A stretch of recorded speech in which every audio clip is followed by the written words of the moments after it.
عقیدہ توحید فرض ہے، واجب ہے، اس کے بغیر کوئی چارہ کار نہیں۔ اس کی پہلی دلیل اللہ تعالیٰ کا فرمان وَمَا خَلَقْتُ الْجِنَّ وَالْإِنسَ إِلَّا لِيَعْبُدُونَ، ہم نے نہیں پیدا کیا انسانوں اور جنوں کو مگر صرف اپنی عبادت کے لیے۔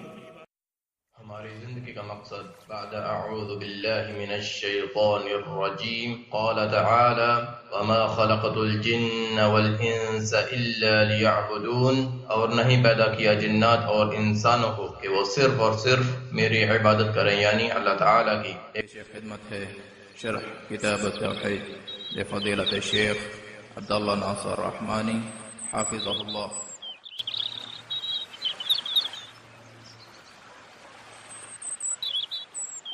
إن الحمد لله نحمده ونستعينه ونستغفره ونعوذ بالله من شرور أنفسنا ومن سيئات أعمالنا، أما بعد فإن خير الحديث كتاب الله وخير الهدي هدي محمد صلى الله تعالى عليه وسلم، اللهم صل على محمد وعلى آل محمد كما صليت على إبراهيم وعلى آل إبراهيم إنك حميد مجيد، اللهم بارك على محمد وعلى آل محمد كما باركت على إبراهيم وعلى آل إبراهيم إنك حميد مجيد۔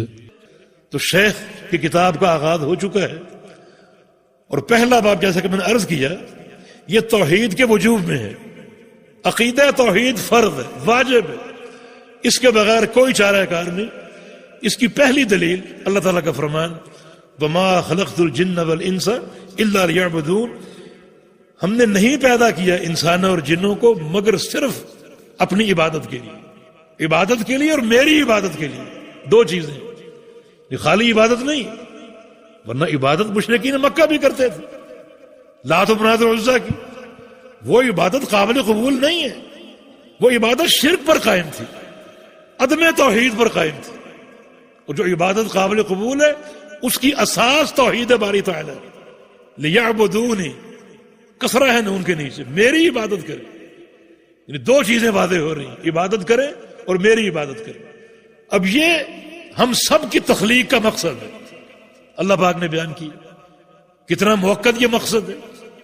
ہمیں بہت سی چیزوں کی ضرورت ہے، ہمارا سانس آنا جانا چاہیے، اللہ تعالیٰ نے نہیں فرمایا کہ تمہاری تخلیق کا مقصد سانس لینا ہے، نہیں، سانس آئے یا نہ آئے، ہمیں کھانا بھی چاہیے، مگر یہ نہیں فرمایا کہ تمہاری تخلیق کا مقصد کھانا کھانا، نہیں، کھانا ملے نہ ملے، پانی ملے نہ ملے، امن ملے نہ ملے، وما خلقت الجن والانس الا لیعبدون، میری عبادت مقصود ہے، تمہاری تخلیق کا مقصد یہ ضروری ہے، باقی چیزیں موجود ہوں نہ ہوں، حاصل ہوں نہ ہوں، سانس آئے نہ آئے، کھانا ملے نہ ملے، پانی ملے نہ ملے، گزارا ہو سکتا، لیکن یاد رکھو توحید کے بغیر گزارا نہیں ہو سکتا۔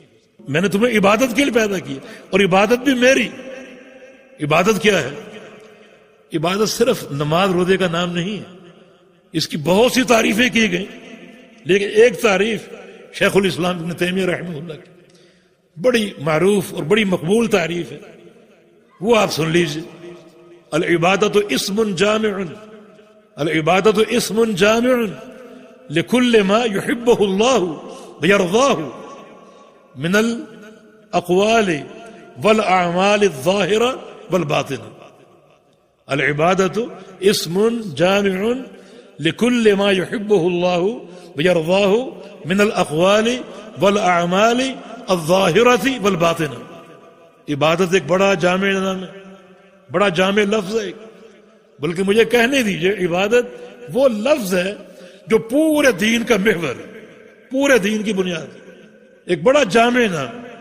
لکل ما یحبہ اللہ ویرضاہ من الاقوال، کس چیز کا نام ہے؟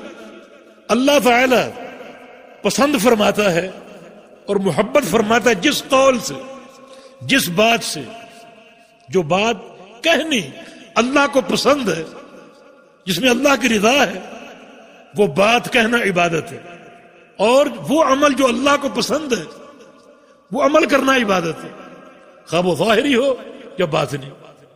ظاہری عمل کیا ہے؟ جو لوگوں کو دکھائی دیتا ہے، جیسے نماز ہے، حج ہے. باطنی عمل کیا ہے؟ دل کے اعمال، اخلاص ہے. التقوی ہاں ہونا، تقوی یہاں ہے، یہ باطنی عبادت ہے. تو ان سارے امور میں جو چیز اللہ کو پسند ہے وہ عبادت ہے. تو اس سے کیا ثابت ہوا کہ ہم نے اپنی زبان سے کیا کہنا ہے؟ وہ بات جو اللہ کو پسند ہے. کیوں؟ ہمارا مقصد تخلیق اس کی عبادت ہے. کہتے ہیں پہلے تولو پھر بولو، یہ نہیں کہ جو چاہے کہتے پھریں. دیکھو شریعت کتنا آپ کا میدان محدود کر رہی ہے. اسی معنی میں رسول اللہ صلی اللہ علیہ وسلم کا فرمان ہے الدنیا سجن المؤمن و جنت الکافر. دنیا مومن کا قید خانہ ہے، کافر کی جنت ہے، جو چاہے کرتا پھرے. لیکن مومن یہاں مقید ہو کر رہتا ہے.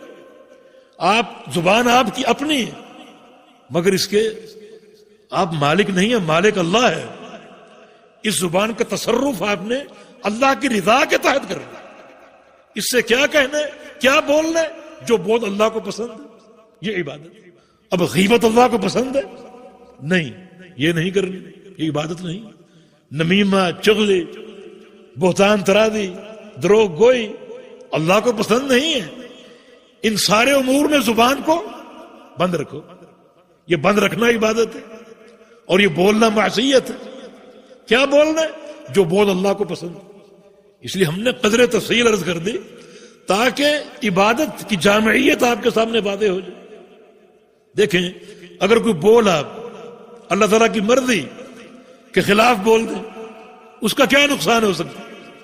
رسول اللہ صلی اللہ علیہ وسلم کی حدیث ہے کہ ان العبد لیعمل بعمل اہل الجنہ حتی لا یبقى بینہ وبینہا الا شبرا.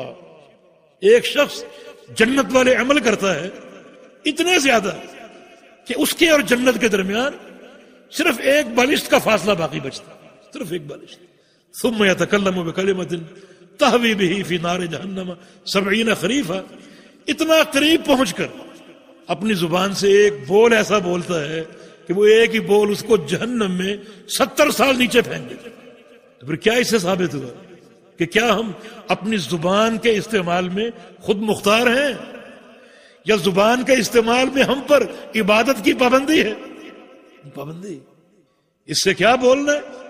جو بہت اللہ کی رضا میں، جو اللہ کو پسند ہے، جو بڑا کارگر بول ہو.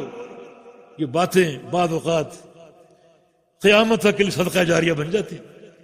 میں ایک مثال دیتا ہوں آپ. محدث اسحاق بن راہوے رحمہ اللہ تعالی تشریف فرماتے، ان کے سامنے ان کے شاگرد بیٹھے ہیں.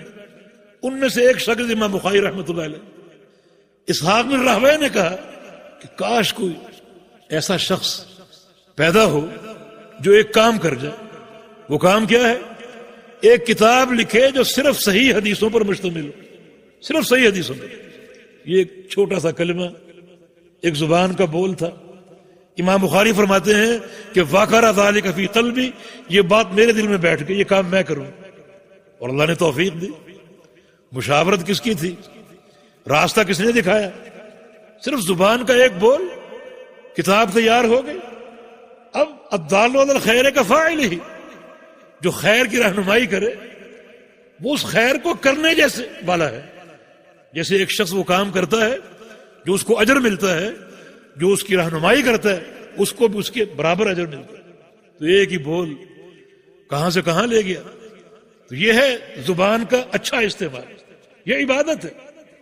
تو اس کو عبادت قرار دے کر سوچ کر بولو کیا بولنا ہے.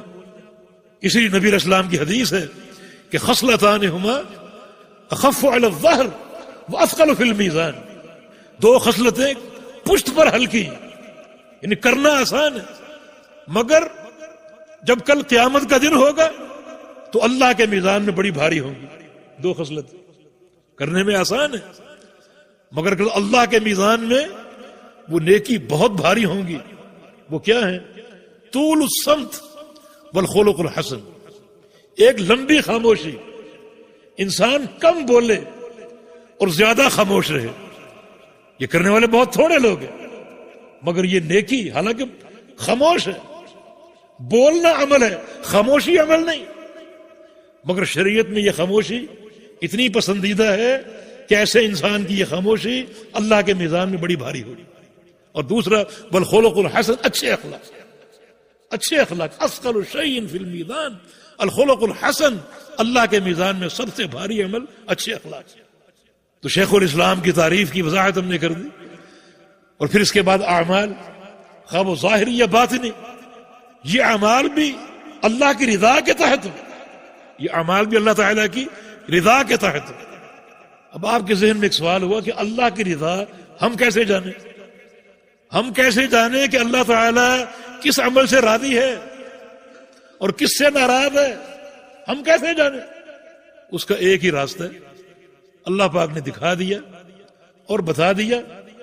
اور وہ راستہ اللہ تعالیٰ کے نمائندے، اللہ تعالیٰ کے بھیجے ہوئے رسول محمد صلی اللہ علیہ وسلم فرمایا کہ من یطیع الرسول فقد اطاع اللہ، جو رسول کی اطاعت کرے گا اس نے اللہ کی اطاعت کر لی. یہ اللہ کا دکھایا ہوا راستہ. تو اللہ کی رضا ہم کیسے معلوم کریں؟ اللہ کے نبی کے ذریعے. اللہ راضی ہو جائے گا. قل ان کنتم تحبون اللہ فاتبعونی یحببکم اللہ. اے پیغمبر کہہ دیجیے اگر تم اللہ تعالیٰ کی محبت کے دعوے دار ہو تو میری اتباع کرو. اللہ تعالیٰ کی محبت کی نشانی اللہ کے پیغمبر کی اتباع ہے. اگر یہ اتباع کر لو گے تو یحببکم اللہ، تم سے اللہ محبت کرنے لگے گا. تو عبادت کس چیز کا نام ہے؟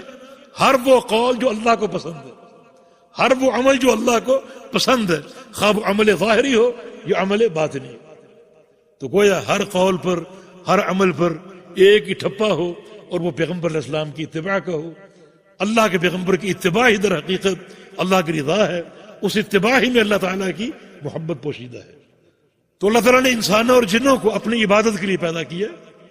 یہ مقصد تخلیق ہے جس سے فرضیت ظاہر ہو رہی ہے، واضح ہو رہی ہے، اور کوئی مقصد نہیں. حالانکہ اس سے بڑے جو ہیں وہ مقاصد انسان کے سامنے آتے ہیں، کھانا پینا، مزدوری کرنا، کاروبار کرنا، سانس لینا، سانس روکنا، یہ سارے مقاصد. مگر اللہ پاک فرماتا ہے کہ نہیں، ان سب کے بغیر گزارا ہو سکتا ہے، لیکن جو مقصد تخلیق توحید ہے، میری عبادت ہے، اس کے بغیر تمہارا کوئی گزارا نہیں، کوئی گزارا نہیں. کیوں؟ اگر توحید نہیں ہوگی، کوئی خلل ہوگا، کوئی اضطراب ہوگا تو دائمی جہنم کا عذاب برداشت کر لو گے؟ جہنم کا دائمی عذاب. وما ہم بخارجین من النار، کون برداشت کرے گا؟ فرمایا کہ نارکم ھذہ جزء من 70 جزء من نار جہنم. یہ دنیا کی آگ ہے، جہنم کی آگ اس سے 70 گنا زیادہ گرم ہے. دنیا کی آگ کو چھو کر دیکھ لو، جہنم کی آگ کا اندازہ ہو جائے گا. بعض سلف صالحین لوہار کی بھٹی کے پاس جا کر بیٹھتے اور لوہا گرم ہوتے ہوئے دیکھتے. جو لوہا سرخ ہو جاتا اور پگھلنے لگتا تو غش کھا کر گر جاتے کہ جہنم کی آگ کیسی ہوگی. اشتقت النار الى ربها فقالت یا رب اکل بعضی بعضا. جہنم نے اللہ کے دربار میں شکوہ دائر کیا کہ یا اللہ میرے اندر اتنی تیزی، میری آگ مجھے کھا رہی، میری آگ مجھے کھا رہی. بتاؤ پھر توحید کے بغیر گزارا ہے؟ وما ہم بخارجین من النار، شرک کرنے والے کبھی جہنم سے نہیں نکل سکیں گے. ایک دائمی عذاب، کتنا تکلیف دہ عذاب. تو اللہ کے بندو، توحید اور اس کا فہم، اس کا اختیار کرنا اور قبول کرنا، اس کا اقرار کرنا، دل سے اس کی تصدیق کرنا اور اپنے عمل سے اس کا اظہار کرنا، یہ انتہائی ضروری ہے. اللہ تعالیٰ حق بیان کرنے کی توفیق دے، حق سمجھنے کی توفیق دے، اس توحید پر ہمیں استقامت دے اور ہمارا خاتمہ اسی توحید کے عقیدے پر ہو. انشاءاللہ کل ملاقات ہوگی. اقول قولی ھذا واستغفر اللہ لی ولکم وآخر دعوانا ان الحمد للہ رب العالمین. قال تعالی وتعاونوا علی البر والتقوی، بھلائی اور تقوی کے کاموں میں معاون بنے. ہمارے واٹس ایپ کا نمبر 0097334124647. ہمارے فیس بک صفحہ کا عنوان URDUEDUCLIP. ہمارے یوٹیوب چینل کا عنوان URDUEDUCLIPS.